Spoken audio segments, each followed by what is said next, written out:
Welcome to another edition of Poets Have Something to Say. We have a very special guest here today with us. Her name is Cathryn Cofell.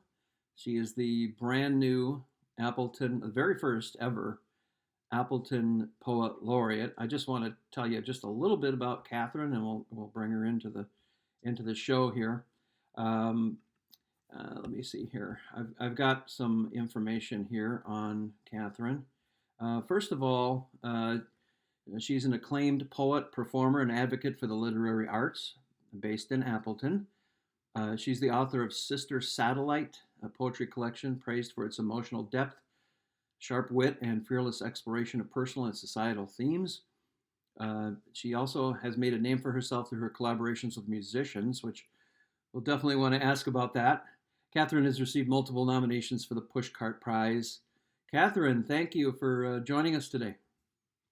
Thank you so much for having me. I'm honored to be here. And you join us from Appleton today? I sure do. All right. So how does it feel to be Appleton's first Poet Laureate? Surreal is the word I've been using a lot lately. Surreal. I don't know that it's sunk in yet. We're kind of in a planning phase, though, so I haven't really had a chance to do a lot as the Poet Laureate, but I'm very honored. I'm a little baffled too. So. All right. Well, again, this is Poets Have Something to Say. We've had some amazing guests on the show, including the Oshkosh Poet Laureate, Sheboygan Poet Laureate. We've had the Wausau Poet Laureate, and we went crazy last month, and we had the Michigan Poet Laureate on. So that was that's fantastic. Really a lot of great things. So my main drive now as the North Fond du Lac inaugural Poet Laureate is my podcast. I enjoy doing that, and I share music on there. My very humble music. I call myself a confident beginner. But the show's not about me. It's about you. So let's begin with one of your poems. I understand you did pick out a couple of great poems to share with us. So yeah, take it away. So you mentioned Sister Satellite was my first full-length collection, and my second full-length collection was called Stick Figure with Skirt. So I thought I would read the title poem from that book. I love that. I just read that this morning. Great. Oh, okay. Good. I'm so glad. So the book, just as a point of reference, is, they always tell you to write what you know, and I work a lot. I've had corporate jobs for my whole career. Okay. And so the book has a lot of poems about work, literal work, and then some of the metaphors around the concept of work. Perfect. So here we go. Stick figure with skirt. Stick figure with skirt is the universal sign for the women's restroom, unless you are in Hawaii or a cowboy bar.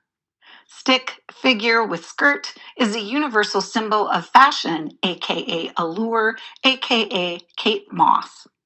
Stick figure with skirt holding hands with other stick figures is the universal minivan mom, making sure we know she is loved by her stick figure family. See, they are all stick smiling. Stick figure with skirt is not available on stickfiguregames.com. No zombie shooter, no sniper assassin, no stick girls allowed. Even at girlgames.com, the stick chicks are naked or suicidal.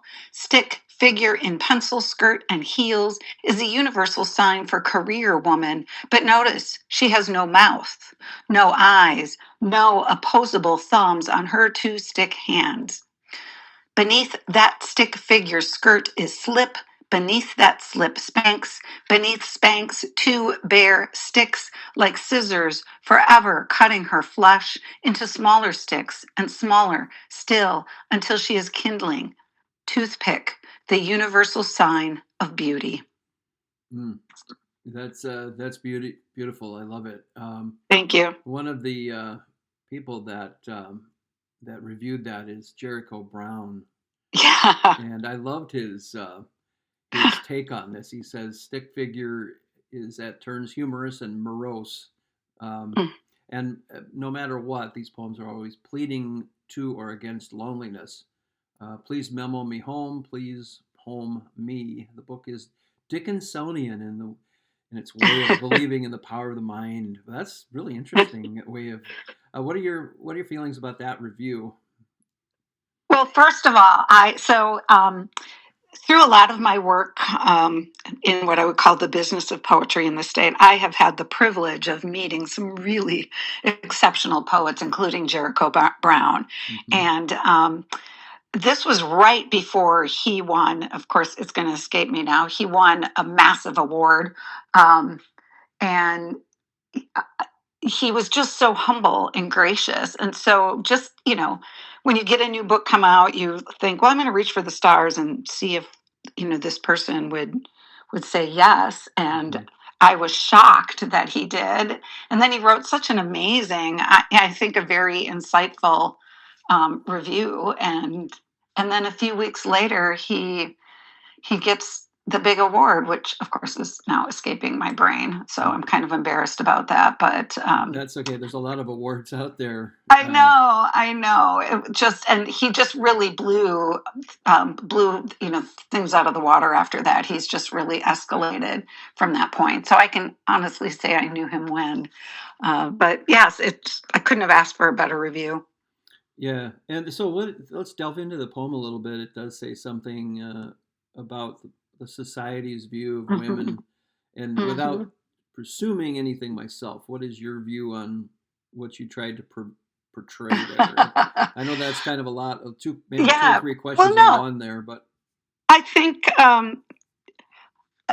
clearly, as a woman in the corporate world, I was raised in a family that was very, very much entrepreneurial, very much, like you move up the corporate ladder or die trying, and I tried in a lot of cases that where I felt like I got thwarted. I would see men get promoted over me, even in one case where I trained the person, right. and for me, there was the perception that women, this woman in particular, had to work twice as hard to get, just as far. I can say now in my career, I work for a female boss. There are a lot more women in leadership roles, so I don't know if it's the same anymore. But certainly, I'm aging myself a little bit. But starting a career in the mid '80s, there was a lot that women still had to prove, and again. Many women still have to prove.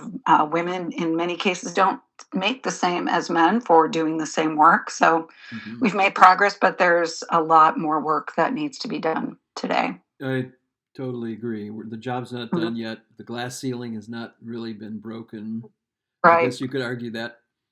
Can you share? Let's take a step back, and can you share what inspired you to start writing poetry, and perhaps this might have started at a very early age. I have a feeling with how good you are at it. When did it start? Well, thank you.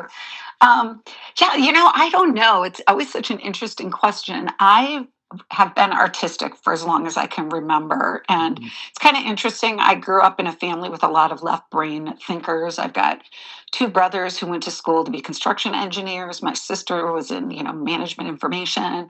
My mom was a payroll manager. And I only ever wanted to do arts. I wanted to be a dancer, a singer, and I was writing poems from as little as I can remember. But I don't really take it seriously until college. I went to college initially for journalism. I knew I wanted to write, but I didn't have a lot of what I would say is good examples of poems for me that really tripped my trigger until I got into my sophomore year of college and was introduced to some female poets who just blew the top of my head off. And that's when I really started writing poetry very seriously. And again, prior to that, I knew I was a good writer.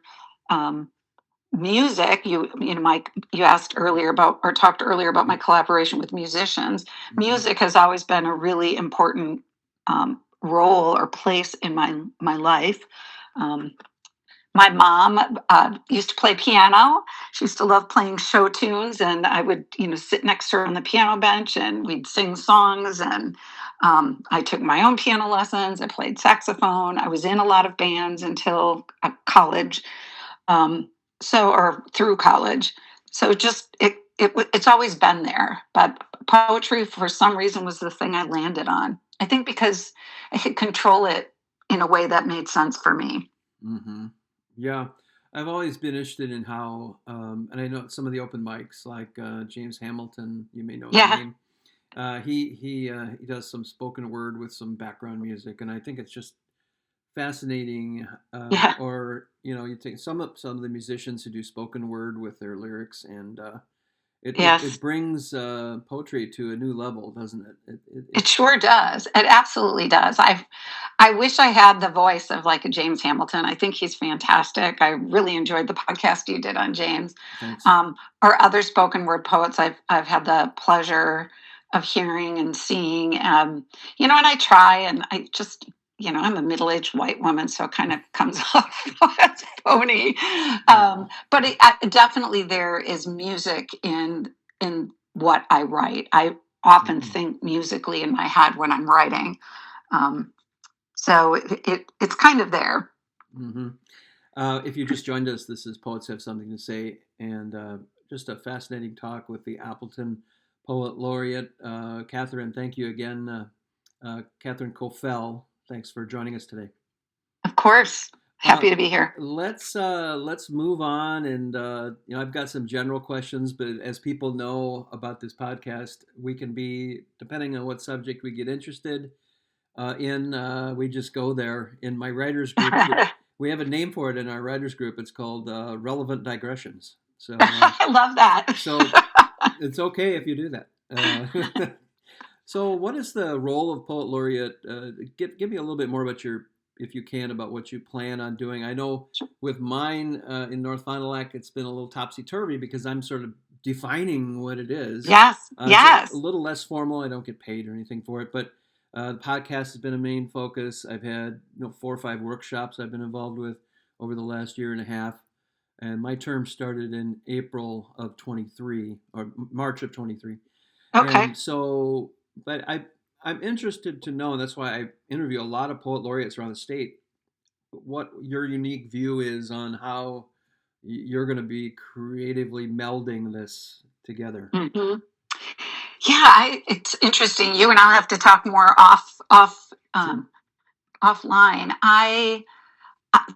Honestly, I'm not entirely sure. I think I'm at that point where there are 1,000 ideas that I want to implement, but I know Mm, I have a limited amount of time. yeah.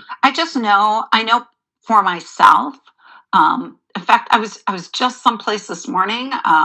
I'm a Unitarian Universalist fellowship, or a Unitarian Universalist, excuse me, at the Unitarian Universalist Fellowship, Mm-hmm. and the topic was about grief. And they asked where we go to, what do we go to when we feel grief? And for me, it's again always been the arts. When you think about the significance of poetry in a person's life, it's always there at those really special events, Mm-hmm. births, funerals, weddings.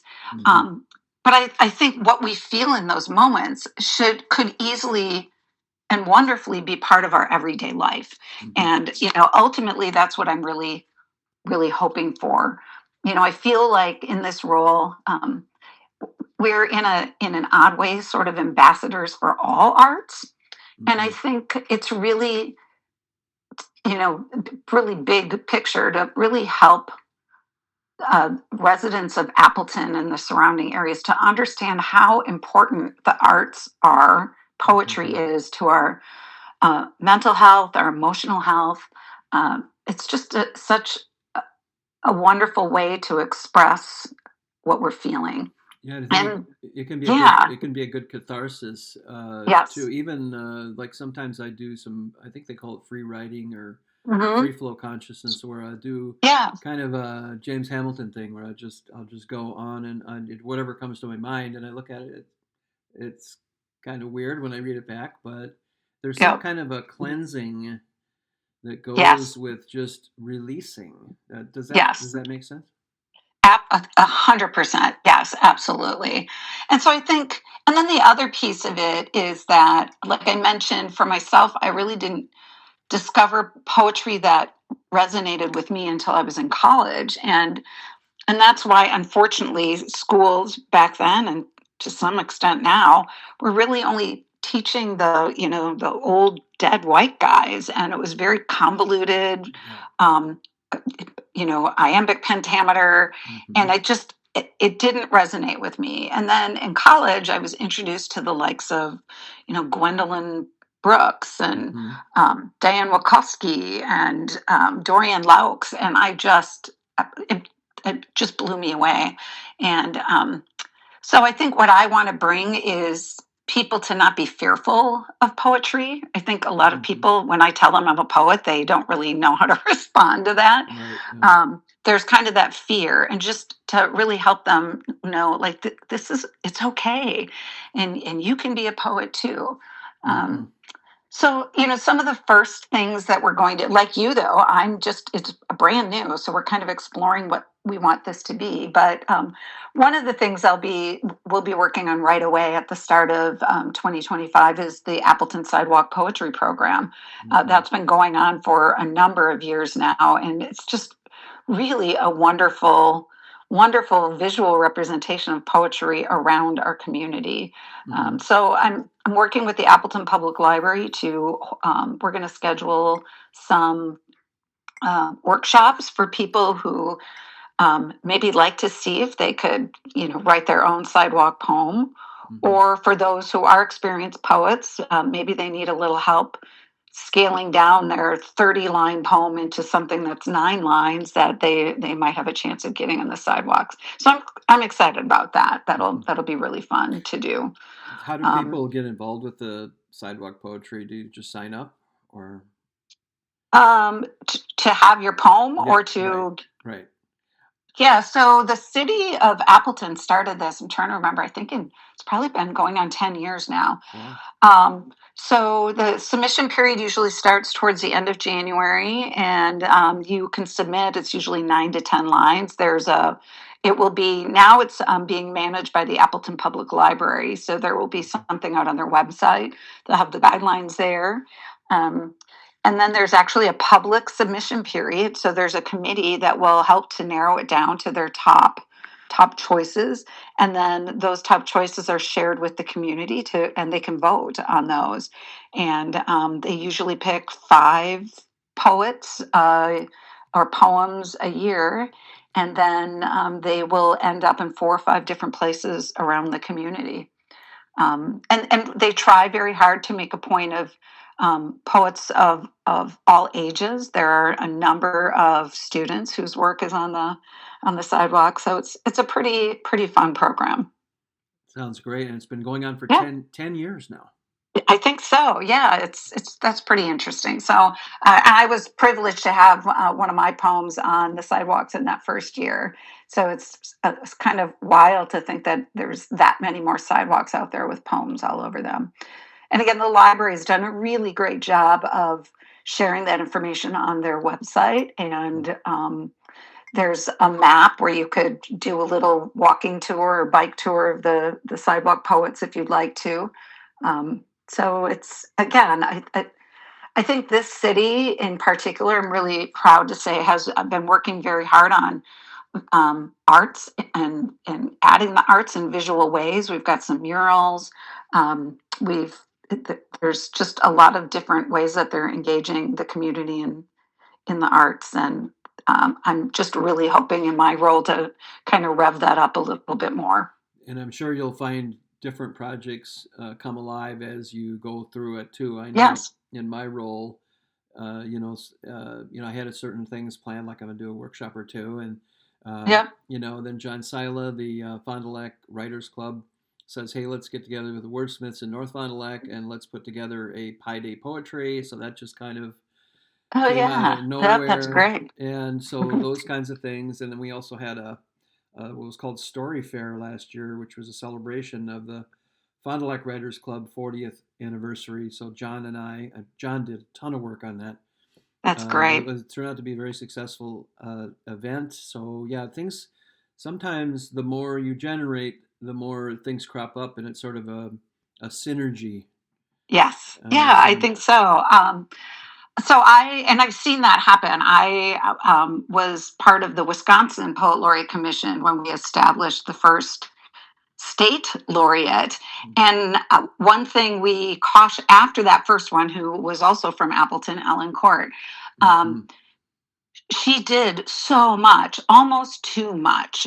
It was at the time a minimally paid position of $1,000 and very minimal expectations of what they did in the community. And I think she was out doing something 2 or 3 nights a week for 4 years. And to the point that you just made, she would do one thing and it would generate three more. So we, for future laureates after that, caution them to not take on too much too soon.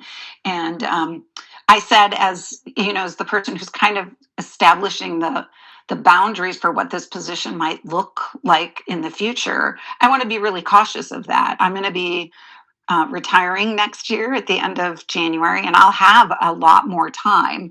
But that's not going to be the case for a lot of other poets who might take this role after me. So again, we're very fortunate that there is an honorarium with this position, but it's certainly not enough to justify quitting your job and being poet laureate full time. So there's got to be some balance there.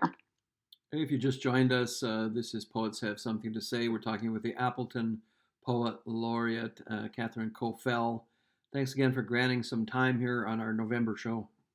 Absolutely. Happy to be here. Okay, as time goes very quickly, it marches on, right? I want to, before we have to say goodbye, I want to ask you about your writing process.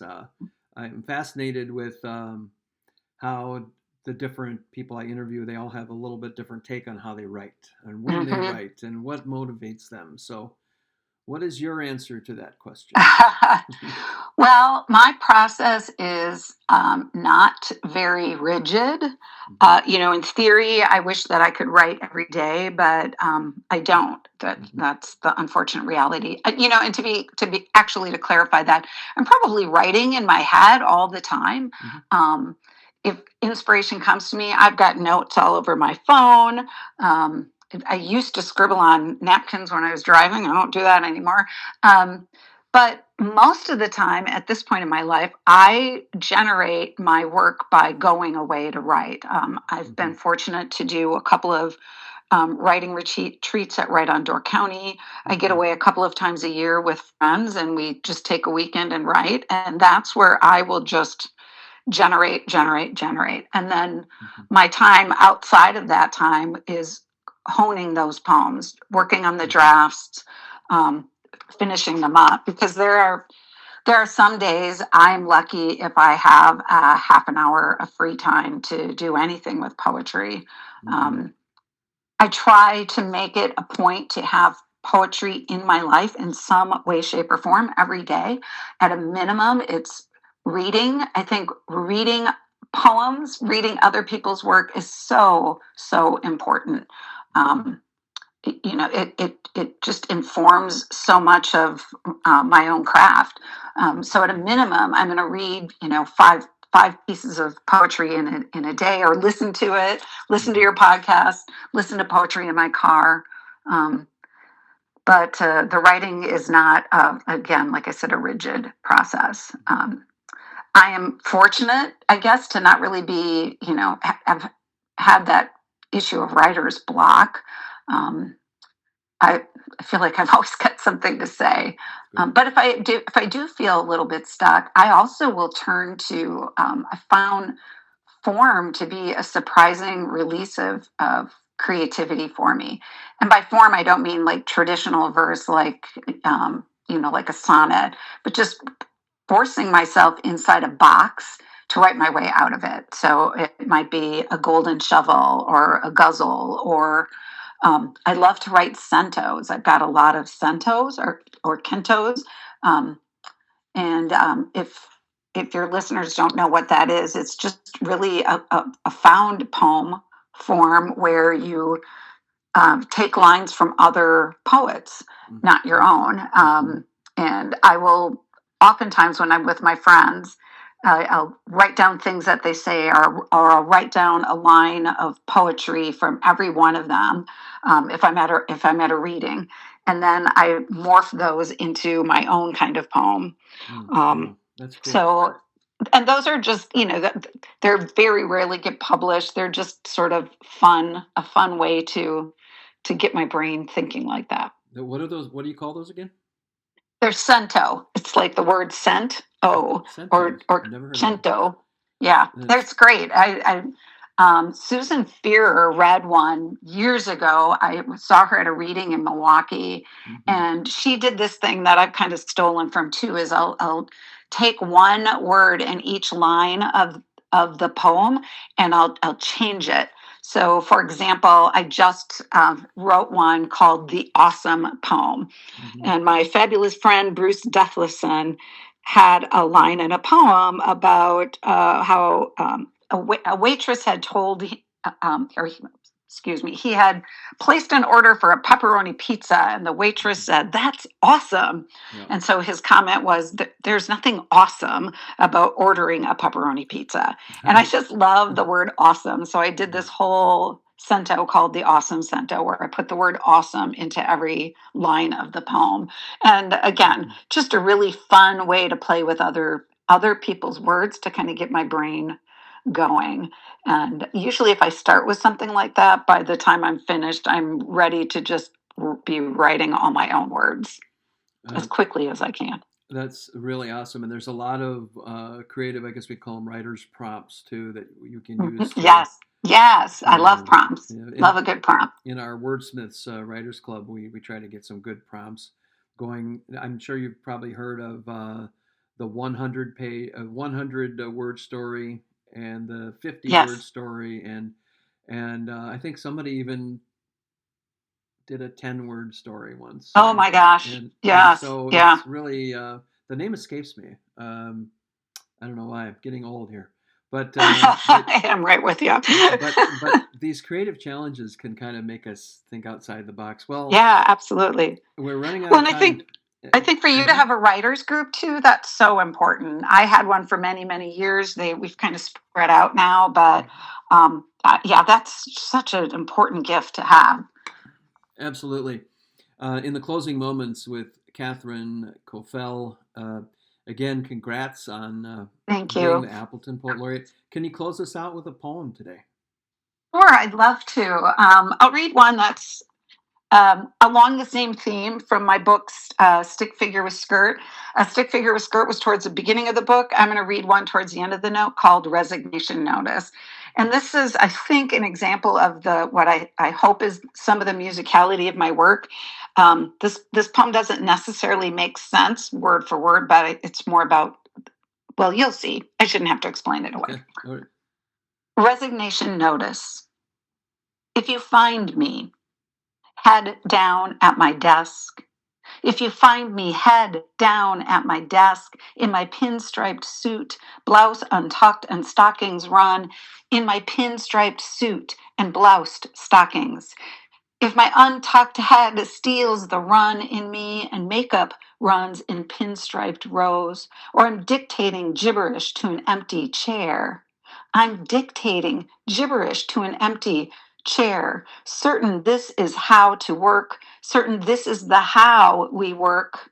I'm climbing this work, this chair, this empty dictator. I'm climbing over empty. Please memo me home. Please memo me home and leave a post-it note and note my leaving. Please home me, please. If my pinstriped certain running, my untucked stockings empty, my gibberish dictating, and the ladder finds me, and I'm the ladder, I'm the leader, I'm the desk, and you're my lost gibberish. Please just pinstripe me.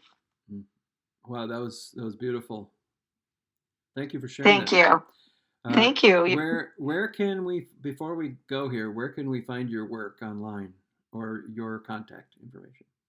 So my website is my name, CathrynCofell.com. It's very old. It needs an update. Okay. That'll come soon, but you'll find links there to where you can buy my books. I've got some sample poems out there. Um, I also help coordinate a poetry reading series in Appleton called Poetry Unlocked. We are the second Monday of every month. In January, we go virtual for a few months just in case of bad weather, but otherwise, we're in person at a Coca Cafe and Roastery. And I'm usually reading at the open mic there. Fantastic. I'll have to join you guys up there sometime. I'd love that. I was just thinking we should have you come up for one of our readers this year. My open mic history in Appleton, actually, there is a history there. I with my confident beginner guitar skills, and I was even worse then. But I did some open mics at the Harmony Cafe, which yes, does not exist anymore. I don't think. What is it called now? There's a different name to it. Yeah, I think Lawless. We used to be. So our series has been going on in Appleton since forever. We used to meet at Conkey's bookstore 1,000 years ago, and then when they closed, we went over to Harmony Cafe until they closed, and then we bounced around for a while, and now we're at Acoca. And love Acoca. Bill Wetzel is the owner, and they've just been really exceptional hosts for us. So we're happy to be there.